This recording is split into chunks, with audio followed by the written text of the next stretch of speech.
तितली का संघर्ष। एक बार एक आदमी को अपने गार्डन में टहलते हुए किसी टहनी से लटकता हुआ एक तितली का कोकून दिखाई पड़ा। अब हर रोज वो आदमी उसे देखने लगा और एक दिन उसने नोटिस किया कि उस कोकून में एक छोटा सा छेद बन गया है। उस दिन वो वहीं बैठ गया और घंटों उसे देखता रहा। उसने देखा कि तितली उस खोल से बाहर निकलने की बहुत कोशिश कर रही है, पर बहुत देर तक प्रयास करने के बाद भी वह उस छेद से नहीं निकल पाई और फिर वो बिल्कुल शांत हो गई, मानो उसने हार ही मान ली हो। इसलिए उस आदमी ने निश्चय किया कि वो उस तितली की मदद करेगा। उसने एक कैंची उठाई और कोकून की ओपनिंग को इतना बड़ा कर दिया कि वो तितली आसानी से बाहर निकल सके, और यही हुआ। तितली बिना किसी संघर्ष के आसानी से बाहर निकल आई, पर उसका शरीर सूजा हुआ था और पंख सूखे हुए थे। वो आदमी तितली को ये सोचकर देखता रहा कि वो किसी भी वक्त अपने पंख फैलाकर उड़ने लगेगी, पर ऐसा कुछ भी नहीं हुआ। इसके उलट बेचारी तितली कभी उड़ ही नहीं पाई और उसे अपनी बाकी की जिंदगी इधर उधर घिसटते हुए बितानी पड़ी।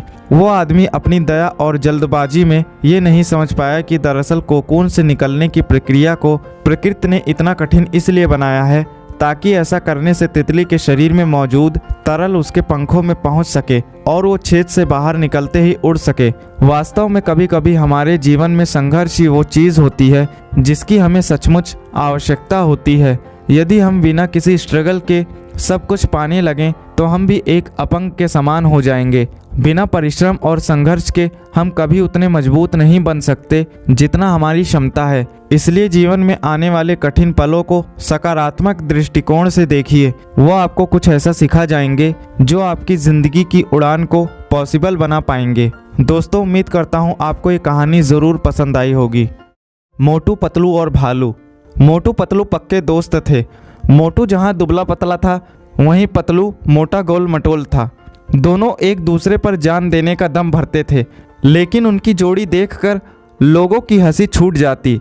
एक बार उन्हें किसी दूसरे गांव में रहने के लिए मित्र का निमंत्रण मिला। उसने उन्हें अपनी बहन के विवाह के अवसर पर बुलाया था। उनके मित्र का गांव कोई बहुत दूर तो नहीं था, लेकिन वहां तक पहुंचने के लिए जंगल से होकर गुजरना पड़ता था और उस जंगल में जंगली जानवरों की भरमार थी। दोनों चल दिए। जब वे जंगल से होकर गुजर रहे थे तो उन्हें सामने से एक भालू आता दिखा। उसे देखकर दोनों भय से थरथर कांपने लगे। तभी दुबला पतला मोटू तेजी से दौड़कर एक पेड़ पर जा चढ़ा, लेकिन मोटा होने के कारण पतलू उतना तेज नहीं दौड़ सकता था। उधर भालू भी निकट आ चुका था, फिर भी पतलू ने साहस नहीं खोया। उसने सुन रखा था कि भालू मृत शरीर को नहीं खाते। वह तुरंत जमीन पर लेट गया और सांस रोक ली। पतलू ने ऐसी एक्टिंग की कि मानो शरीर में प्राण है ही नहीं। भालू घुरघुराता हुआ पतलू के पास गया, उसके चेहरे व शरीर को सूंघा और उसे मरा हुआ समझकर आगे बढ़ गया। जब भालू काफ़ी दूर निकल गया तो मोटू पेड़ से उतरकर पतलू के निकट आया और बोला, मित्र, मैंने देखा था भालू तुमसे कुछ कह रहा था। क्या कहा उसने? पतलू ने गुस्से में भरकर जवाब दिया, मुझे मित्र कहकर ना बुलाओ। और ऐसा ही कुछ भालू ने भी मुझसे कहा। उसने कहा, मोटू पर विश्वास न करना, वह तुम्हारा मित्र नहीं है। यह सुनकर मोटू शर्मिंदा हो गया। उसे अभ्यास हो गया था कि उससे कितनी भारी भूल हो गई है। उसकी मित्रता भी सदैव के लिए समाप्त हो गई। दोस्तों, इस कहानी से हमें यही शिक्षा मिलती है, सच्चा मित्र वही है जो संकट में काम आए। कहाँ है भगवान? एक आदमी हमेशा की तरह अपने नाई की दुकान पर बाल कटवाने गया। बाल कटाते वक्त अक्सर देश दुनिया की बातें हुआ करती थीं। आज भी वे सिनेमा, राजनीति और खेल जगत इत्यादि के बारे में बात कर रहे थे कि अचानक भगवान के अस्तित्व को लेकर बात होने लगी। नाई ने कहा, देखिए भैया, आपकी तरह मैं भगवान के अस्तित्व में यकीन नहीं रखता। तुम ऐसा क्यों कहते हो? आदमी ने पूछा। अरे, ये समझना बहुत आसान है। बस गली में जाइए और आप समझ जाएंगे कि भगवान नहीं है। आप ही बताइए कि अगर भगवान होते तो क्या इतने लोग बीमार होते, इतने बच्चे अनाथ होते? अगर भगवान होते तो किसी को कोई दर्द, कोई तकलीफ नहीं होती। नाई ने बोलना जारी रखा, मैं ऐसे भगवान के बारे में नहीं सोच सकता जो इन सब चीज़ों को होने दे। आप ही बताइए, कहाँ है भगवान? आदमी एक क्षण के लिए रुका, कुछ सोचा, पर बहस बढ़े ना, इसलिए चुप ही रहा। नाई ने अपना काम खत्म किया और आदमी कुछ सोचते हुए दुकान से बाहर निकला और कुछ दूर जाकर खड़ा हो गया। कुछ देर इंतजार करने के बाद उसे एक लंबी दाढ़ी मूंछ वाला अधेड़ व्यक्ति उस तरफ आता दिखाई पड़ा। उसे देखकर लगता था कि मानो वो कितने दिनों से नहाया धोया नहीं है। आदमी तुरंत नाई की दुकान में वापस घुस गया और बोला, जानते हो इस दुनिया में नाई नहीं होते। भला कैसे नहीं होते हैं? नाई ने सवाल किया। मैं साक्षात तुम्हारे सामने हूँ। नहीं, आदमी ने कहा, वो नहीं होते हैं, वरना किसी की भी लंबी दाढ़ी मूछ नहीं होती। पर वो देखो सामने, उस आदमी की कितनी लंबी दाढ़ी मूछ है। अरे नहीं भाई साहब, नाई होते हैं, लेकिन बहुत से लोग हमारे पास नहीं आते। नाई बोला। बिल्कुल सही, आदमी ने नाई को रोकते हुए कहा। यही तो बात है, भगवान भी होते हैं पर लोग उनके पास नहीं जाते और ना ही उन्हें खोजने का प्रयास करते हैं, इसलिए दुनिया में इतना दुख दर्द है। दोस्तों, आज जो मैं कहानी आपको सुनाने जा रहा हूँ, ये कहानी आपकी सोच बदल देगी। एक राजा ने अपने सैनिकों को सड़क के बीच में एक बड़ी चट्टान रखने के लिए कहा। चट्टान को बीचों बीच सड़क में रखवाकर राजा ने अपने सैनिकों से छुपकर उस चट्टान पर नज़र रखने के लिए कहा कि देखना उस चट्टान को रास्ते से कौन हटाता है। लोग उस जगह पर आते रहे और जाते रहे, लेकिन किसी ने भी उस चट्टान को रास्ते से हटाने की कोशिश नहीं की। उस चट्टान के पास से लोगों के गुजरने वालों में राजा के कुछ करीबी लोग और शहर के बड़े व्यापारी भी शामिल थे, और उनमें से कुछ लोग तो राजा को ही कोसने लगते कि क्या राजा इस चट्टान को भी रास्ते से नहीं हटवा सकता। लेकिन किसी ने भी उस चट्टान को रास्ते से हटाने का प्रयास नहीं किया। ऐसा काफ़ी दिनों तक चलता रहा। एक दिन एक किसान अपनी सब्जियों के साथ उधर से गुजर रहा था। उसने चट्टान को रास्ते में पड़े देखा और सोचा कि सबको इस चट्टान की वजह से कितनी तकलीफ हो रही है। उसने अपनी मजबूत लाठी से उस चट्टान को एक तरफ ढकेलने की कोशिश शुरू कर दी। काफ़ी कोशिश करने के बाद वह उसे सड़क से हटाने में कामयाब हो गया। चट्टान को रास्ते से हटाने के बाद वह किसान अपनी सब्जियों को उठाकर जाने ही वाला था कि अचानक उसकी नज़र एक पोटली पर गई, जो ठीक उसी जगह पर पड़ी थी जहां से उसने वह चट्टान हटाए थे। उसने उस पोटली को खोलकर देखा तो उसमें सोने के कई सिक्के थे और उन सिक्कों के साथ राजा का एक संदेश भी था, जिसमें लिखा था कि ये सोने के सिक्के उनके लिए हैं जो इस चट्टान को रास्ते से हटाएगा। दोस्तों, बिल्कुल ठीक इसी तरह हम सबकी लाइफ में भी कई परेशानियां आती है। कुछ लोग उन परेशानियों से बचकर निकल जाते हैं और कुछ रास्ता बदल देते हैं, और चंद लोग ठान लेते हैं उन परेशानियों का हल निकाल लेने की, और ऐसे ही लोग मुश्किलों में संभावनाएं और संभावनाओं में छिपे अवसर को खोज लेते हैं। मजबूत इरादे और नेक दिल के साथ किए गए कोशिशों के परिणाम हमेशा ही अच्छे आते हैं। इसलिए जीवन की किसी भी परेशानियों से घबराओ मत, बल्कि उन परेशानियों को हल करने की कोशिश करते हुए जीवन के सफर में आगे बढ़ते रहो। दोस्तों, उम्मीद करता हूँ आपको ये कहानी पसंद आई होगी। गाँव के एक लड़के की कहानी। यह कहानी है एक गांव के लड़के की घर की मजबूरी और पैसों की कमी की वजह से वह दूर शहर में काम करने के लिए जाता है ताकि वहां से कुछ पैसे कमा पाए, जिससे उसका और उसके घर वालों का खर्चा पूरा हो पाए। वह लड़का काफ़ी दिनों तक काम की तलाश करता है और आखिरकार उसे काम मिल जाता है। वह लड़का अपना सारा काम पूरी ईमानदारी और मेहनत से पूरे दिन काम करता। ये देखकर उसका मालिक खुश हो जाता। अब 6 महीनों तक ऐसे ही चलता है। 6 महीने बाद वह लड़का अपने मालिक को कहता है अपने घर वापस जाना चाहता हूँ, और उस लड़के को पूरी उम्मीद थी कि उसका मालिक उसे घर जाने से नहीं रोकेगा। लेकिन उस लड़के के सोच के विपरीत उसका मालिक कहता है, नहीं, तुम्हें 2 महीने का थोड़ा और काम करना है और फिर उसके बाद अपने घर जा सकते हो। लड़के को थोड़ा गुस्सा आता है, लेकिन वह अपने गुस्से को शांत करके मालिक से पूछता है, बताइए मालिक, कौन सा काम है। उसका मालिक कहता है, हमें एक घर खरीदना है। तुम पूरे शहर में घूमो और तुम्हें जो सबसे अच्छा घर लगे वह घर खरीद लो, और जैसे ही ये काम खत्म हो जाता है तुम वापस अपने घर कुछ दिनों के लिए जा सकते हो। यह सुनकर वह गांव का लड़का खुश हो जाता है और जल्दी जल्दी घर को खरीदने का काम खत्म कर देता है। वह मालिक के पास जाता है और कहता है, मालिक, मैंने सबसे अच्छा घर आपके लिए खरीद लिया है। मालिक हैरान हो जाता है और कहता है, सिर्फ 10 दिनों में तुमने अच्छा सा घर खरीद भी लिया। गांव का लड़का कहता है, हाँ, ये घर काफ़ी बढ़िया था, इसलिए मैंने खरीद लिया। और कहता है कि क्या मैं अपने घर कुछ दिनों के लिए वापस जा सकता हूँ। मालिक कहता है, नहीं, तुम सिर्फ 2 दिनों के लिए अपने घर वापस जा सकते हो। गांव का लड़का कहता है, अरे मालिक, मुझे गांव जाने में ही 1 दिन लग जाता है, तो मैं 2 दिन में वापस कैसे आ सकता हूँ? मुझे मेरे परिवार के साथ वक्त भी बिताना है। मालिक खुश होकर कहता है कि अब से तुम हमेशा अपने परिवार के साथ ही रहोगे।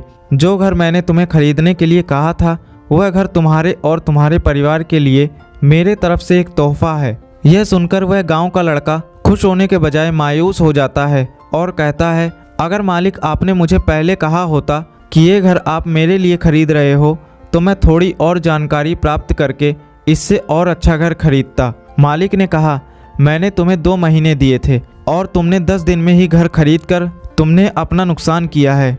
इसी तरह जिंदगी में भी हमारे साथ यही होता है। कहानी में जो मालिक था वह असल में वक्त था, और हमेशा वक्त जाने के बाद कहते हैं कि अगर मुझे पता होता तो मैं इससे भी अच्छा कर देता। इसलिए आप जिंदगी में जो भी कर रहे हो उसे पूरे जुनून और मेहनत के साथ कीजिए। क्या पता आप आज जो काम कर रहे हो वो आने वाले समय में आपकी ज़िंदगी बदल दे। दोस्तों, उम्मीद करता हूँ आपको ये कहानी पसंद आई होगी। 4 सच्चे दोस्तों की कहानी। एक बहुत ही बड़ा और सुंदर वन है जिसमें 4 दोस्त रहते हैं। उसमें से एक था खरगोश, कबूतर, मोर और शुतुरमुर्ग। अलग अलग जाति के होने के बावजूद उनमें बहुत घनिष्ठता थी। चारों एक दूसरे पर जान छिड़कते थे। चारों घुल मिलकर रहते, खूब बातें करते और खेलते। वन में एक निर्मल जल का सरोवर था जिसमें वह शुतुरमुर्ग रहता था। सरोवर के तट के पास ही एक जामुन का बड़ा पेड़ था। उसी पर बने अपने घोंसले में कबूतर रहता था। पेड़ के नीचे जमीन में बिल बनाकर खरगोश रहता था और निकट ही घनी झाड़ियों में ही मोर का बसेरा था। दिन को शुतुरमुर्ग तट के रेत में धूप सेकता रहता, पानी में डुबकियां लगाता। बाकी 3 दोस्त भोजन की तलाश में निकल पड़ते और दूर तक घूमकर सूर्यास्त के समय लौट आते। चारों दोस्त इकट्ठे होते, एक दूसरे के गले लगते, खेलते और धमा चौकड़ी मचाते। एक दिन शाम को खरगोश और कबूतर तो लौट आए, परंतु मोर नहीं लौटा। तीनों दोस्त बैठकर उसकी राह देखने लगे। उनका मन खेलने को भी नहीं हुआ। शुतुरमुर्ग भर्राए गले से बोला, वह तो रोज तुम दोनों से भी पहले लौट आता था, आज पता नहीं क्या बात हो गई जो अब तक नहीं आया। खरगोश ने चिंतित स्वर में कहा, हाँ, बात बहुत गंभीर है, जरूर वह किसी मुसीबत में पड़ गया है। अब हम क्या करें? कबूतर ने ऊपर देखते हुए अपनी चोंच खोली। मित्रों, वह जिधर चरने प्रायः जाता है उधर मैं उड़कर देख आता, पर अंधेरा घिरने लगा है, नीचे कुछ नजर नहीं आएगा। हमें सुबह तक प्रतीक्षा करनी होगी। सुबह होते ही मैं उड़कर जाऊंगा और उसकी कुछ खबर लाकर तुम्हें दूंगा। शुतुरमुर्ग ने सिर हिलाया। अपने दोस्त की कुशलता जाने बिना रात को नींद कैसे आएगी, दिल को चैन कैसे पड़ेगा? मैं तो उस ओर अभी चल पड़ता हूँ, मेरी चाल भी बहुत धीमी है, तुम दोनों सुबह आ जाना। खरगोश बोला, मुझसे भी हाथ पर हाथ धरकर नहीं बैठा जाएगा, मैं भी शुतुरमुर्ग भाई के साथ चल सकता हूँ। कबूतर भाई, तुम ही चल पड़ना। शुतुरमुर्ग और खरगोश तो चल दिए। कबूतर ने किसी तरह रात काटी। कबूतर उड़ चला। उड़ते उड़ते चारों ओर नजर डालता जा रहा था। आगे एक स्थान पर शुतुरमुर्ग और खरगोश जाते उसे नजर आए। कबूतर ने कां कां करके उन्हें सूचना दी कि उन्हें देख लिया है और वह खोज में आगे जा रहा है। अब कबूतर ने मोर को पुकारना भी शुरू किया। दोस्त मोर, तुम कहाँ हो? आवाज दो दोस्त। तभी उसे किसी के रोने की आवाज सुनाई दी। आवाज उसके दोस्त मोर का था। उस आवाज की दिशा में उड़कर वह सीधा उस जगह पहुंचा जहां मोर एक शिकारी के जाल में फंसा छटपटा रहा था। मोर ने रोते हुए बताया कि कैसे एक निर्दयी शिकारी ने वहां जाल बिछा रखा था। दुर्भाग्यवश वह जाल ना देख पाया और फंस गया। मोर, सुबह का शिकारी आता ही होगा, वह मुझे पकड़कर ले जाएगा और मेरी कहानी खत्म समझो। दोस्त कबूतर, तुम खरगोश और शुतुरमुर्ग को भी मेरा अंतिम नमस्कार कहना। कबूतर बोला, हम जान की बाजी लगाकर भी तुम्हें छुड़ा ही लेंगे। मोर ने निराशा व्यक्त की, लेकिन तुम ऐसा कैसे कर पाओगे? कबूतर ने पंख फड़फड़ाए। सुनो, मैं अपने दोस्त खरगोश को पीठ पर बिठाकर ले आता हूँ, वह अपने पैने दांतों से जाल कुतर देगा। मोर को आशा की किरण दिखाई दी। उसकी आंखें चमक उठी। तो दोस्त, खरगोश भाई को शीघ्र ले आओ। कबूतर उड़ा और तेजी से वहां पहुंचा जहां शुतुरमुर्ग और खरगोश आ पहुंचे थे। कबूतर ने समय नष्ट किए बिना बताया, मित्रों, हमारा दोस्त मोर एक दुष्ट शिकारी के जाल में कैद है। जान की बाजी लगी है। शिकारी के आने से पहले हमने उसे न छुड़ाया तो वह मारा जाएगा। शुतुरमुर्ग हकलाया।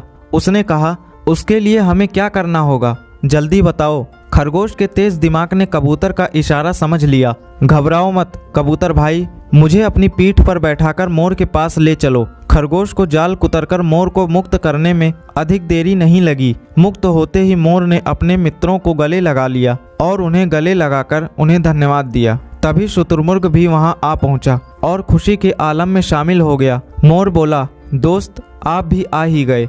मैं भाग्यशाली हूँ जिसे ऐसे सच्चे दोस्त मिले हैं। चारों दोस्त भाव विभोर होकर खुशी में नाचने लगे। एकाएक मोर चौंका और उसने मित्रों को चेतावनी दी, भाइयों देखो वह शिकारी आ रहा है, तुरंत छिप जाओ। खरगोश फौरन पास के एक बिल में घुस गया। कबूतर उड़कर पेड़ की ऊंची डाल पर जा बैठा। मोर एक ही छलांग में पास की झाड़ी में जा घुसा और ओझल हो गया। परंतु मंद गति का शुतुरमुर्ग 2 कदम भी ना जा पाया था कि शिकारी आ धमका। उसने जाल को कटा देखकर अपना माथा पीटा। क्या फंसा था और किसने काटा, यह जानने के लिए वह पैरों के निशानों के सुराग ढूंढने के लिए इधर उधर देख ही रहा था कि उसकी नजर रेंगकर जाते हुए शुतुरमुर्ग पर पड़ी। उसकी आंखें चमक उठी। वाह, भागते चोर की लंगोटी ही सही, अब यही शुतुरमुर्ग मेरे परिवार के आज के भोजन में काम आएगा। बस उसने शुतुरमुर्ग को उठाकर अपने थैले में डाला और जाल समेटकर चलने लगा।